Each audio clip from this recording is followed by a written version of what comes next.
happy Saturday and happy Christmas Eve to those who are celebrating. We got an email from listener Allison last month, which was a request for an episode on King Wenceslas, who most people may know more from a song that is sung as a Christmas carol than from the history of the man who inspired that song. This episode on him is from prior hosts Sarah and Deblina, and they released it on December 21st, 2012. So enjoy. Welcome to Stuff You Missed in History Class, a production of iHeartRadio.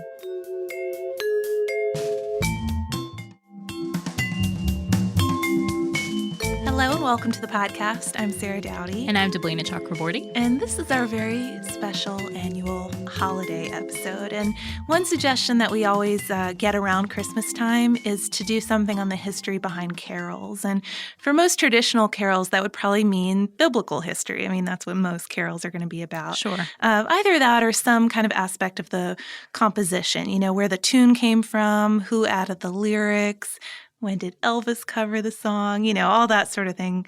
But Deblina had another famous carol pop up in a recent article, and she was kind enough to remind me of it. I did. Sarah was searching for a Christmas idea she loves to do every year, and I was editing 10 Christmas myths. And in the course of just researching ideas for that, good King Wenceslas came up.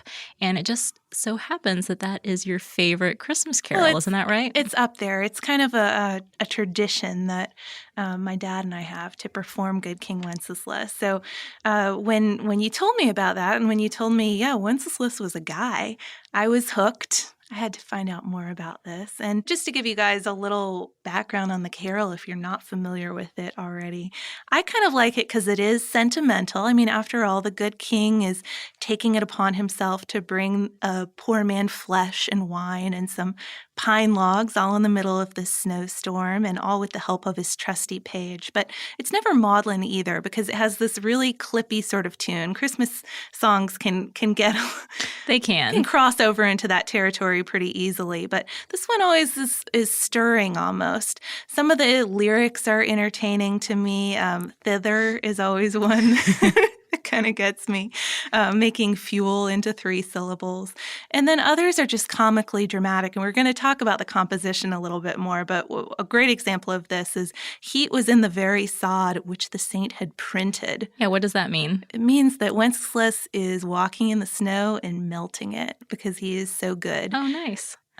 Nevertheless, though, while researching this episode, I found that a lot of people had very intense reactions to this Christmas carol. You know, they said that it was deeply moving to them. It was something that made them tear up almost. And I've always found it more of a fun carol, but that reaction that people have come from it having a strong message behind it, one of giving to others who are less fortunate. Yeah, ye who now will bless the poor shall yourselves find blessings. Exactly. You'd be mistaken, though, if you thought that Wenceslas was someone cooked up for a nice carol with a good moral, just an anonymous king with an excess of pine logs. As we said, he was indeed a real person, but not exactly the person that's represented in the song. No. He was a 10th century Bohemian prince, one known for his generosity, but perhaps more famous for his murderous kinfolk, and not to spoil the surprise for you, but also known for his exhumation. And once I found out that, too, I mean, come on. That just makes it perfect for us. Exhumation. Wenceslas, though, was actually born Václav in 907 near Prague in what was at the time Bohemia. Today it's the Czech Republic. And our first carol myth busting, and Deblina already hinted at this, he was not a king. Instead, he was a duke or a sovereign prince in the House of Przemysl. His grandfather, a prince named Bohemian, had established this house, which lasted more than 500 years, and had married a princess named Ludmila. And together, this couple converted to Christianity. They set up Prague's first Christian church, and eventually Bohemian was succeeded by his son, who was Wenceslas's father. And just to get into a little interesting linguistic side note here, Bohemian's life is really really, really hazy. I mean, not much seems to be known about him except that he started this house, he converted to Christianity. But it is known who converted him, and it was a guy named Saint Methodius. And along with his brother Cyril, Methodius is called the Apostle of the Slavs and helped invent the Slavic alphabet that eventually became the Cyrillic alphabet. So I knew you guys who like language things would be interested in that. But back to Wenceslas's life, Ludmila ended up having a really important role in that. In fact, she raised him, focusing mainly on his education, which was something that was uncommon for nobles at this time. Apparently, a lot were just illiterate. Yeah, and she also focused a lot on his religious instruction. So he grew up a practicing Christian. And this proved to be a pretty big problem when Wenceslas's father died. And that's because Wenceslas's mother, Drahomira, the Arrogant was her nickname, she proudly adhered to the pre-Christian Southern Slavic religious beliefs and as regent was suddenly in a really awkward position with her Christian mother-in-law. Either that or she simply chose to align herself with the faction of government that preferred the old beliefs and really wanted Ludmila's Christian influence on the future sovereign to be brought to an end. So ultimately, Wenceslas was removed from his grandmother's care, and Ludmila was strangled with her own veil at a castle, likely on the orders of Drahomira, according to Encyclopedia Britannica. She was also later canonized. Which is going to run in the family, too. So yes, a brutal end for Wenceslas's grandmother. And then, of course, attempts were made to bring him, he was a teenager by this point, back into the pre-Christian Slavic religious fold. That didn't really work, though. You know, his grandmother had raised him with these beliefs. He was considered very pious. He was said to have taken a vow of chastity. And he encouraged missionary work, too, in Bohemia, German missionaries to come in and convert his fellow people. He especially tried to make his people enthusiastic about Christianity, building these beautiful churches, kind of following in his grandparents' footsteps there, holding feasts. He also decisively defeated his opponents in battle to become the definitive ruler of Bohemia. I mean, there was no question anymore who was the prince/duke. He expanded the kingdom, and after that too, he banished his mother and reversed her policies of persecuting Christians, and really focused on education, something that ultimately contributed to that good king sort of reputation he had. According to an article by Stephen Otvanosky in Mental Floss, he was also said to have been very kind to children and to the poor, which is all good carol material if you're thinking way far down the line. Despite the religious tensions still existent in Bohemia, though, it was an alliance that ultimately brought an end to Wenceslas's reign. In 929, he chose to pretty much align himself as a junior partner with the German King Henry I the Fowler. From Wenceslas's perspective, this was preferable to war with Germany and an invasion, especially since Bohemia was still able to maintain much of its independence. But to Bohemian nobles, this was just the last straw. So a contingent encouraged Wenceslas's younger brother, Boleslav, to seize the princedom for himself. And like much of this story, the details of what happened next are kind of scanty. In one version, Wenceslas is invited by his brother to a religious festival, and Boleslav murders him on the way to church. In another version, Boleslav actually avoids murdering Wenceslas himself, actually doing the deed, and instead has Wenceslas murdered during Mass by a henchman.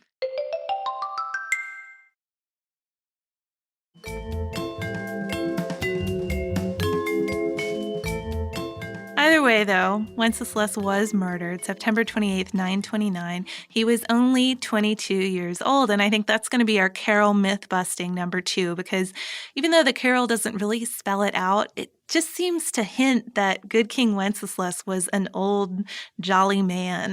My family's book of Christmas carols even has an illustration of him, and he is clearly an elderly fellow with a large beard. But yeah, he was only 22, and after he was dead, Boleslav succeeded his brother and ultimately became known as the Cruel or the Bad. Although he was actually quite successful in his rule. He expanded Bohemia, added quite a bit more territory. And in his 38 years of power, too, he did not reverse Wenceslas's Christian agenda either. That it's sometimes set up as that sort of story. It was his pre-Christian brother trying to get back to the old ways. Right. But he continued to allow missions. He didn't get into the sort of religious persecution that had happened during his mother's regency. Though it is interesting to note that the royal house that had been started by these two fellows' grandfather was particularly plagued by this sort of family strife. It lasted until 1306, remarkable, almost 500 years, I think I mentioned earlier. But Boleslav's grandsons murdered each other, and other family feuds and murders stretched into the 11th century. And a lot of the trouble came from there not being a strict line of succession. Sometimes it would just be whoever in the family was oldest, and that might be a younger brother. Sometimes it would be the Duke/Prince's eldest son, all kinds of messy business. Right. So fratricide is rarely a good PR move, and for Boleslav, despite his political successes that Sarah just mentioned, it meant that he was faced with a growing cult around his dead brother. So reports of miracles near Wenceslas's grave started trickling in almost immediately, and unfortunately, we weren't able to find examples of those exact miracles. I was trying to find specific examples of what happened and what led to his sainthood, but I couldn't find a single thing. I mean, I'm guessing we're just going to have to imagine some of the standard miraculous sort of stuff for Wenceslas here. But what we do know is that Boleslav ultimately had Wenceslas exhumed and reburied in the Church of St. Vitus in Prague, which became a prime pilgrim's destination a few hundred years later. And Boleslav went down in history as the Cruel, while murdered Wenceslas became a Czech patron saint. And even today, his feast day, which is September 28th, the day that he was murdered, is a national holiday, and his statue stands proudly in Wenceslas Square in Prague. There's even a parody of the famous statue that's really close to the original. It's by David Cerny, and it features Wenceslas riding on an upside-down dead horse. You'll see it a lot on some of those strangest travel destination lists, and some listeners hopefully will be able to post pictures of this if you visited. I expect pictures from you guys. I'm sure folks have visited it. All right, so Wenceslas, Czech national hero. He's a saint, a murdered duke. But how did the Christmas Carol end up happening? Finally, an English Anglican warden picked up this story, we're talking hundreds of years later, and decided that it would actually be a pretty fitting reminder for teaching children about the importance of charity. And we're talking about John Mason Neale. He was the son of an Anglican clergyman, and he himself was destined for the clergy and was ordained in 1842. But he was in very poor health and couldn't actually go to work in a parish. And so instead, he got a job as the warden of Sackville College. And I know that sounds like an educational institute, but it was actually an almshouse, and he took his job pretty seriously there. His early career, though, is very shadowed by suspicions that he was a crypto-Catholic. He was not popular among fellow Anglicans. Otfanowski, who I noted earlier, said that he was at one point even attacked by a mob and received threats against his home and his life. But he did develop a pretty solid reputation as a historian and a novelist and a translator of ancient and medieval works. And my absolute favorite job description of him comes from Oxford University Press, where they call him a hymnologist. And fortunately for us, John Mason Neale not only loved to translate hymns, but he liked to write them as well. Yeah, so of course, Good King Wenceslas was part of Neale's canon of hymns and carols, specifically one meant for children, as Sarah kind of indicated earlier. According to BBC History magazine, he took the tune from a Scandinavian song that he found in a medieval book sent to him by a British ambassador in Stockholm. And interestingly, it's a springtime song, Tempus Adest Floridum, and he chose the Wenceslas story for the legends associated with the saint and went with Wenceslas instead of Václav for more rhythm, which was a good Good choice, call. I think. Yeah. And he published it in 1853, and it tops his fairly considerable list of Christmas hits, including O Come, Emmanuel, and Good Christian Men Rejoice. So, of course, though, and this is something we couldn't go without mentioning, Good King Wenceslas isn't really a Christmas carol. So, we've already said it's not about a king, but it's not really a Christmas carol either. It's about St. Stephen's Day, and that's pretty evident from the first line. Good King Wenceslas looked out on the feast of Stephen. And as St. Stephen was associated with alms for the poor, so too was St. Stephen's Day. And according to Claire Sudduth in Time magazine, December 26th was when the English poor traditionally received most charity.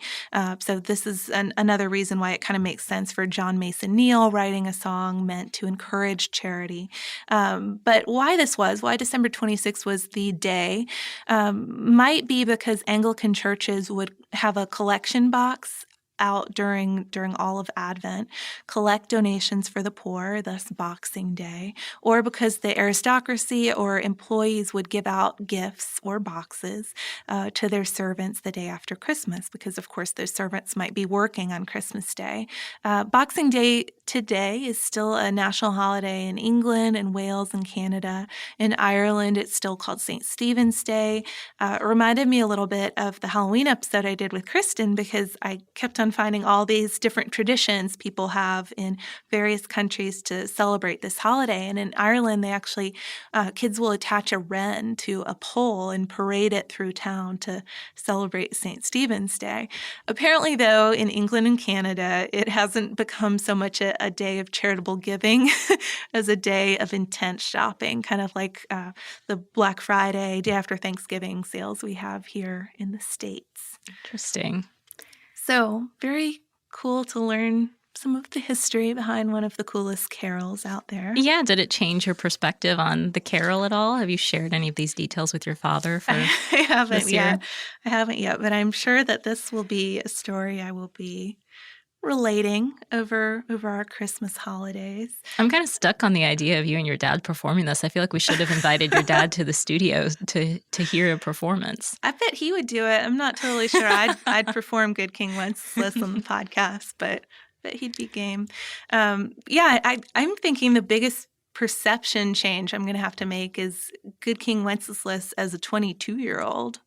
Yeah, that's true. I too That's kinda pictured him hard as to an old handle. guy. I know. Well, I'll work on that.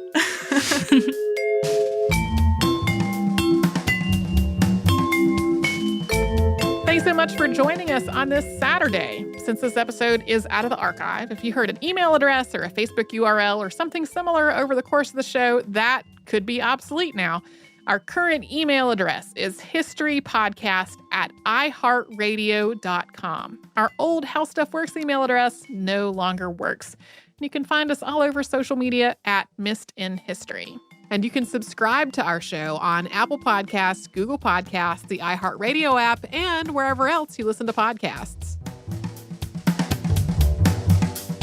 Stuff You Missed in History Class is a production of iHeartRadio. For more podcasts from iHeartRadio, visit the iHeartRadio app, Apple Podcasts, or wherever you listen to your favorite shows.